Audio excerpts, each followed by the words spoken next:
¿Es tu rutina levantarte, ir al trabajo, volver a casa, comer y dormir para al día siguiente levantarte, ir al trabajo, volver a casa, comer y dormir?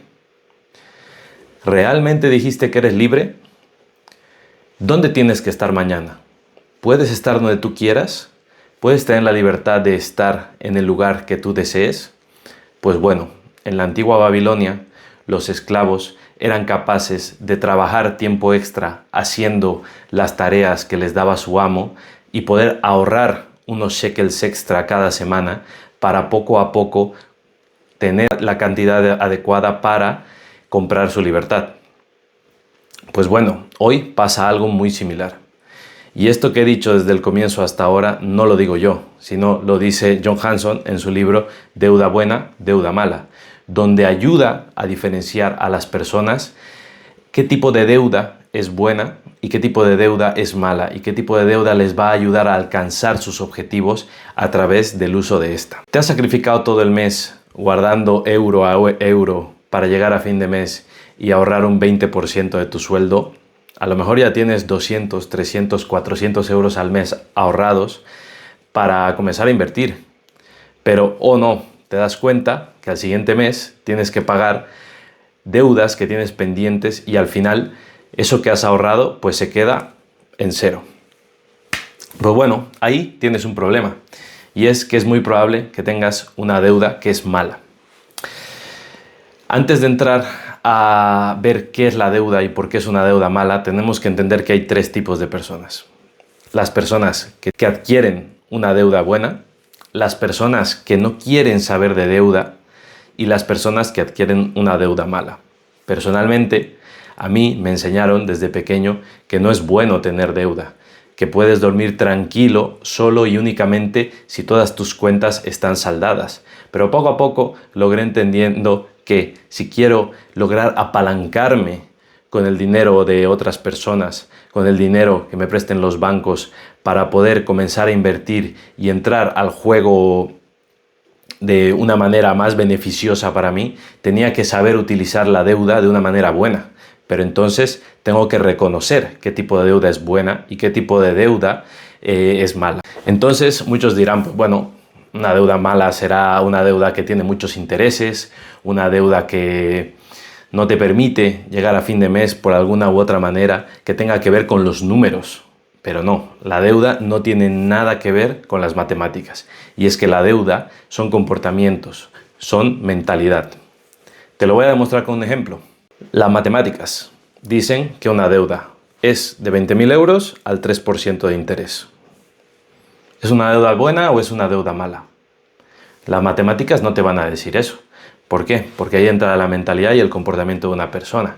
Si a una persona le doy 20.000 euros y decide gastárselos en viajes, gastárselos en comprarse una televisión, unos muebles, comprarse un coche, etc., pues bueno, es un tipo de deuda. Está utilizando ese dinero para comprar ciertos productos. Por el contrario, si una persona utiliza esos 20.000 euros para reformar una casa y ponerla mejor, para alquilarla a un mejor precio, si hace con ese dinero un depósito a plazo fijo a cierto tipo de intereses o, por ejemplo, compra Bitcoin, pues bueno, es otro tipo de deuda.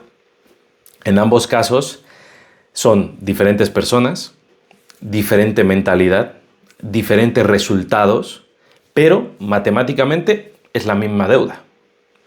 Ahí viene la diferencia. La deuda es la misma, solo que una persona usa el dinero para una cosa y otras personas usan el dinero para otra cosa. Entonces, ahí es donde entra la mentalidad y el comportamiento. Porque si algo quiero que te quedes de este video es que la diferencia entre la deuda buena y la deuda mala es el obtener placer a corto plazo. ¿A qué me refiero con obtener placer a corto plazo? Si tú adquieres una deuda para obtener una satisfacción, un beneficio ahora, a cambio de pagar esa deuda después, es muy probable que la deuda que estés adquiriendo es una deuda mala, porque estás adquiriendo un bien de consumo que tú usas ahora, pero que pagas después. Entonces estás obteniendo un placer instantáneo. Por otro lado, Si la deuda que estás adquiriendo hace que te sacrifiques ahora para obtener un beneficio después, es muy probable que esa deuda sea buena. ¿A qué me refiero con sacrificarse ahora?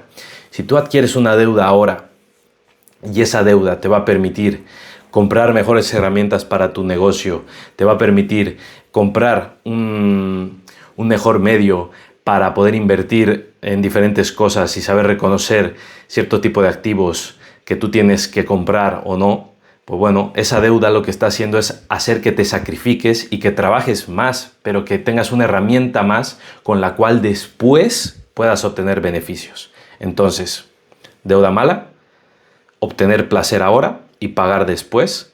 Deuda buena, sacrificarte ahora y obtener beneficios después.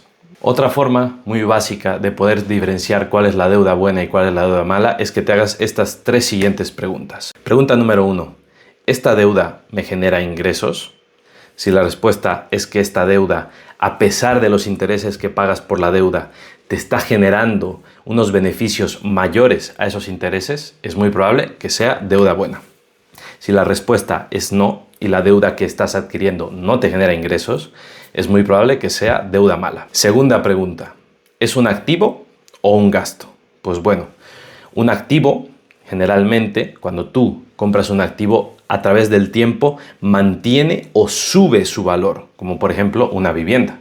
Una vivienda, a pesar de que hayan caídas y subidas en el mercado, por lo general, si la adquieres ahora y la vendes después de 10 años, como mínimo ha mantenido su valor o lo ha subido. Esto generalmente pasa con bienes finitos, bienes que no son tan fáciles de fabricar. Por el contrario, si en vez de ser un activo, la deuda que estás adquiriendo implica un gasto para ti, pues bueno, es deuda mala. ¿A qué me refiero con gasto? Si tú te compras un coche con deuda y ese coche exige que tú pagues el seguro, pagues mantenimientos, pagues combustible y encima se deprecia con el tiempo porque mañana saldrá un mejor modelo, es muy probable que esa deuda que estás adquiriendo sea deuda mala. Tercera y última pregunta. Si el día de mañana pierdo mi trabajo, ¿esta deuda me ayuda o me hunde? Pues bueno, si la deuda que has adquirido el día de mañana pierdes tu trabajo y te genera ingresos, pues bueno, es muy probable que esa deuda sea muy buena. Pero si el día de mañana pierdes tu trabajo y más bien esa deuda devenga en que llegues a tener impagos, en que el banco te exija ese dinero y te cobre intereses de demora y más bien eso hace que genere más intereses y pierdas más dinero, pues esa deuda te está hundiendo, amigo mío. Entonces estás frente a una deuda mala. Ahora que sabemos la diferencia entre deuda buena y deuda mala, te voy a poner a prueba. Te voy a hacer una serie de preguntas y te voy a dar una serie de situaciones donde tú me tendrás que decir si lo que tienes es deuda buena o deuda mala.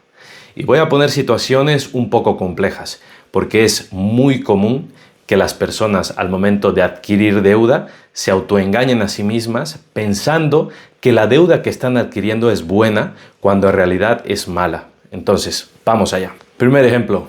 Oh no, necesito un coche porque tengo que ir a un lugar donde trabajar. Y claro, necesito el coche. ¿Es deuda buena? ¿Deuda mala? Pues bueno, es deuda mala. ¿Por qué? Porque si tú no tienes dinero para comprar un coche y el coche es un objeto que se deprecia con el tiempo, de hecho, apenas lo compres va a comenzar a bajar su valor y encima te va a quitar dinero del bolsillo porque lo que dijimos, tienes que pagar el seguro, el mantenimiento, el día de mañana pues el combustible sube y tienes que pagarlo y todo eso, pues bueno, es algo que está quitando dinero de tu bolsillo en vez de ponerlo.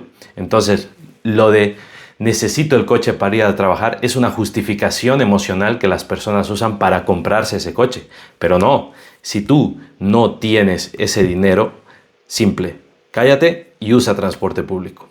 Ojo, aquí cabe aclarar que el coche sí puede ser deuda buena cuando ese coche está generándote ingresos. Por ejemplo, si eres Uber, si eres un taxista y necesitas el coche como una herramienta para transportarte, ahí sí es deuda buena. Segunda pregunta. Quiero reformar mi piso porque así el piso va a subir de valor. ¿Es deuda buena o deuda mala? Pues bueno, es deuda mala. ¿Por qué? Porque muchas veces cuando nosotros queremos reformar un piso para nosotros mismos, tendremos a tener un sesgo en que siempre vas a escoger un material un poquito más caro, un mueble un poco de más nivel, un suelo porcelánico italiano porque te gusta. Entonces realmente estás gastando en la reforma más de lo que deberías, a diferencia que si fuera una reforma, por ejemplo, para ponerlo en alquiler para cualquier otra persona. Ahí a lo mejor la reforma te saldría más barato porque simplemente no es para ti. Entonces, si vas a hacer una reforma para ti, no puedes justificarlo con se va a revalorizar más, porque de hecho la reforma puede estar saliendo mucho más cara de lo que realmente saldría. Pregunta número 3, y una de las más comunes. ¿Comprarte una vivienda para vivir tú ahí? ¿Deuda buena o deuda mala? Pues bueno, esta es una pregunta muy compleja y te voy a explicar por qué. Si tú compras un piso para vivir tú ahí, pues bueno, en principio, si la cuota que vas a pagar por el piso, por ejemplo, es 1.200 euros y tú podrías conseguir el mismo piso en alquiler por 900, 800 euros, pues bueno, son 300, 400 euros al mes extra que tú estás pagando por vivir en ese piso. Entonces, en principio, ahí puedes pensar que es una deuda mala, pero ahí entra el factor de la revalorización. Y es que, como mencionamos hace un momento, cuando el piso se revaloriza, porque evidentemente a través de los años, a pesar de los cambios del mercado, siempre tiende a subir, pues bueno, si de aquí a 10 años se revaloriza y cuesta 20.000 euros más, es un dinero que tú estás ganando a largo plazo, o por lo menos que no está perdiendo el valor. Entonces, pues bueno, valora tú, deuda buena, deuda mala. Comprar cursos y comprar formaciones, eso que está tan de moda hoy en día, comprar cursos, formarse, deuda buena, deuda mala. ¿Qué piensas? Pues bueno, aquí muchos dirán, me compro un curso porque es una inversión en mí mismo y así voy a aprender. Pero bueno, la realidad es que hay suficientes recursos en línea gratis para poder formarte y tener una formación básica en aquello que quieres conseguir. Ahora, si una vez has visto y consumido todos esos recursos gratis y quieres profundizar más, tener formación personal uno a uno con una persona que sí sabe, pues ahí sí puedes comprar un curso. Esto también pasa con muchos másters. Aquí en España es muy común que haya cierto tipo de másters donde si tú te gradúas, de por sí el salario mínimo por un convenio te va a subir. Por ejemplo, el máster habilitante de caminos, canales y puertos. Es un máster bastante común donde si tú tienes el salario por convenio como un ingeniero civil, tienes 28.000 euros de sueldo mínimo. Entonces, si tú pasas este máster y te gradúas de ingeniero de caminos, canales y puertos, el salario mínimo te sube de 28.000 a 34.000 euros. Entonces estás ganando 6.000 euros más brutos anualmente. Entonces sería deuda buena. Quinta y penúltima, usar tarjeta de crédito. Pues bueno, por un lado estás obteniendo liquidez, estás obteniendo dinero. ¿Tú qué crees? ¿Deuda buena o deuda mala? Pues bueno, esto es una deuda mala. ¿Por qué? Porque generalmente las tarjetas de crédito tienen intereses muy altos, que van del 15 al 25 o al 30%. Me sorprendió con algunos casos que casi los intereses que pagaban en tarjetas de crédito eran mucho más del beneficio que obtenían por usar esas tarjetas de crédito. Entonces, solo es necesario que tú tengas una tarjeta de crédito y podría considerarse deuda buena si está asociada a una bonificación de algo. Por ejemplo, si tú buscas financiación y compras una casa con hipoteca, es muy probable que el banco te diga, bueno, te voy a cobrar un 3% de intereses, pero si me contratas esta tarjeta de crédito, en vez de cobrarte un 3%, te cobraré un 2,75%. Entonces te estás bonificando y te están reduciendo un 0,25 de intereses a cambio de que uses su tarjeta de crédito. Entonces ahí tienes que comparar cada uno de los beneficios y ver cuál te sale rentable. Sexta y última, comprarte un móvil. Por un lado, lo necesitas para trabajar, para hacer llamadas, para tomar fotos de calidad y videos de calidad, para subir contenido. ¿Qué crees? ¿Es deuda buena o deuda mala? Pues bueno, es deuda mala. Siempre y cuando te compres un móvil que sea o exceda el 20 o 30% de tu sueldo mensual. ¿Qué quiere decir esto? Que si tú ganas 1.000 euros brutos al mes, pues bueno, el móvil que te puedes permitir comprarte sin que sea deuda mala debe costar como máximo 300 euros. Y lo mismo, si ganas 2.000 euros al mes, pues bueno, te puedes permitir un móvil de 600 euros. Y tienes que tomar en cuenta que incluso este aparato se devalúa mucho más rápido que los coches. Es un producto que puede devaluarse al 50% de su valor en menos de un año. Entonces, bueno, con estos ejemplos que te he dado, creo que ya eres un experto en reconocer cuál es la deuda buena y cuál es la deuda mala. Entonces, lo que quiero que hagas a continuación y como tarea para la casa, te voy a invitar a que hagas una lista con todas las cosas y deudas que tú tengas y que las separes como deuda buena y deuda mala. De esta manera, en el siguiente video, cuando tengas esa lista bien orientada y bien escrita, te voy a enseñar cómo deshacerte de la deuda mala en un plazo corto de tiempo. Corto, de 12 a 24 meses. Hasta aquí llegó el video de hoy. Si te ha gustado, dale un like, suscríbete, comenta qué te ha parecido, tienes alguna opinión al respecto y más importante, si te ha parecido y te ha gustado este video, compártelo a una persona que también creas que necesita escucharlo. Sin más, nos vemos. Chao, chao.